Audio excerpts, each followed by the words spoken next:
Hello everyone, welcome to my channel Asset of Knowledge.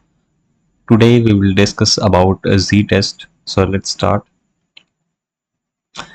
Z-test is a way of for us to see if two things are really different or not. Z-test हम तब use करते हैं जब हम दो चीजों के बीच में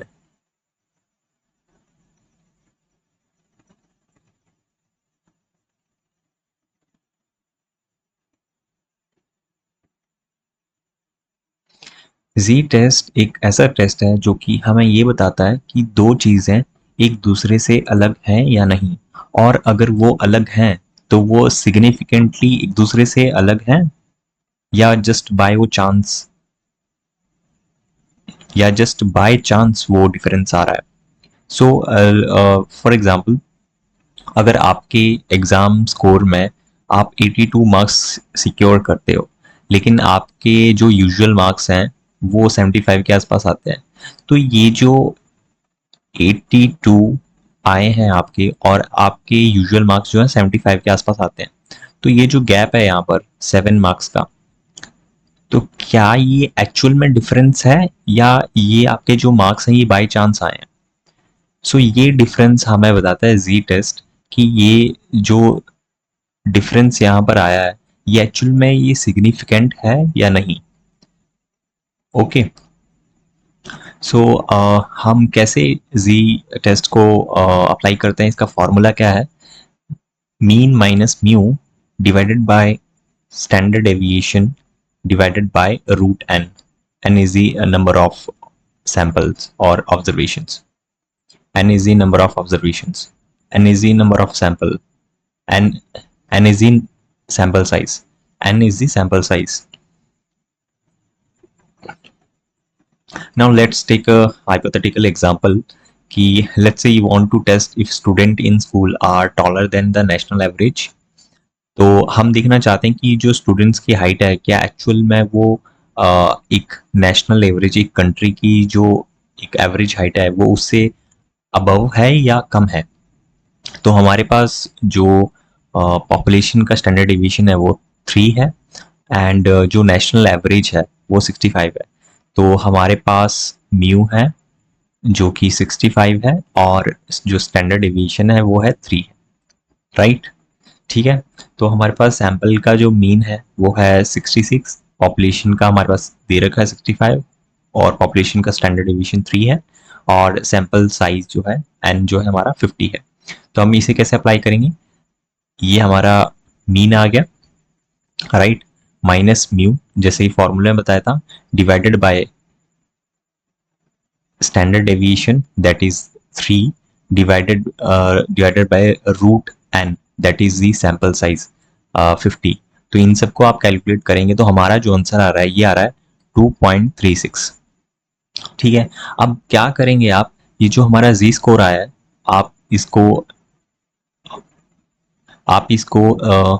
स्टैंडर्ड नॉर्मल डिस्ट्रीब्यूशन से कंपेयर करेंगे और पी वैल्यू देखेंगे, और अगर आपकी पी वैल्यू 0.05 से छोटी आ रही है इट मीन्स दैट आपका जो ये डिफरेंस आ रहा है ना हाइट का 65 और 66 का, ये एक्चुअल में सिग्निफिकेंट है. ये जस्ट बाय चांस नहीं आया है डिफरेंस, ये एक्चुअल में एक डिफरेंस है हाइट्स के बीच में. राइट. तो जी टेस्ट हम कब अप्लाई कर सकते हैं?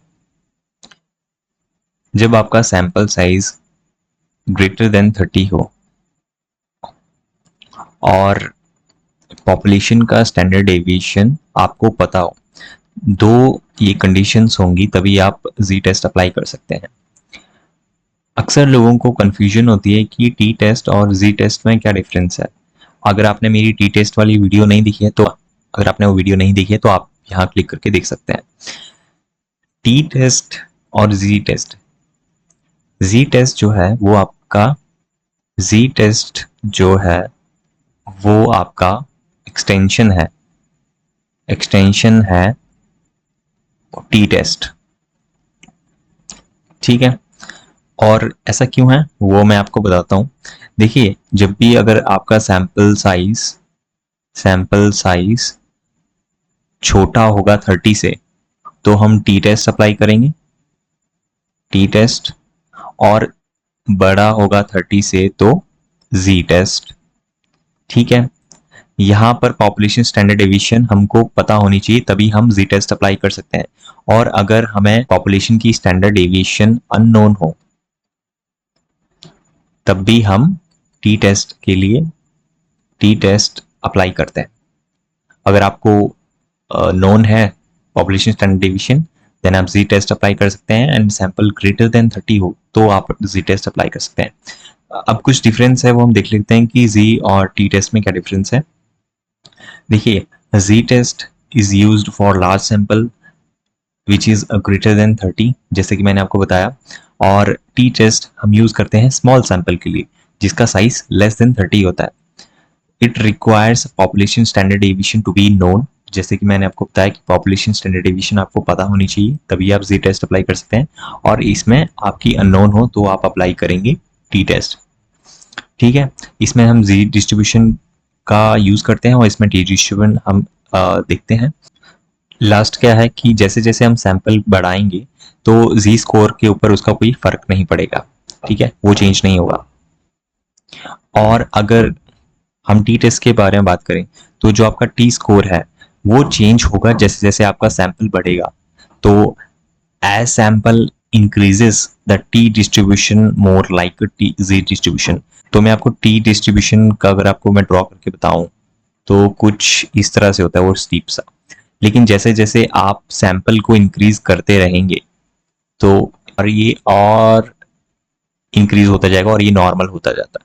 सो बोलने का मतलब है कि जैसे जैसे आप सैंपल को, लेट्स से यहाँ पर 10 था, यहाँ पर 20 था, 30 था, यहाँ पर 40 है, तो जैसे जैसे आप सैंपल को बढ़ाएंगे आपका जो डिस्ट्रीब्यूशन है ये नॉर्मल होता जाएगा।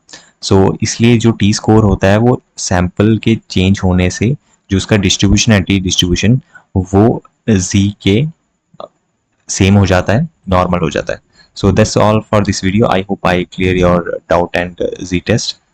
If you like this video, subscribe our channel. Thanks for watching.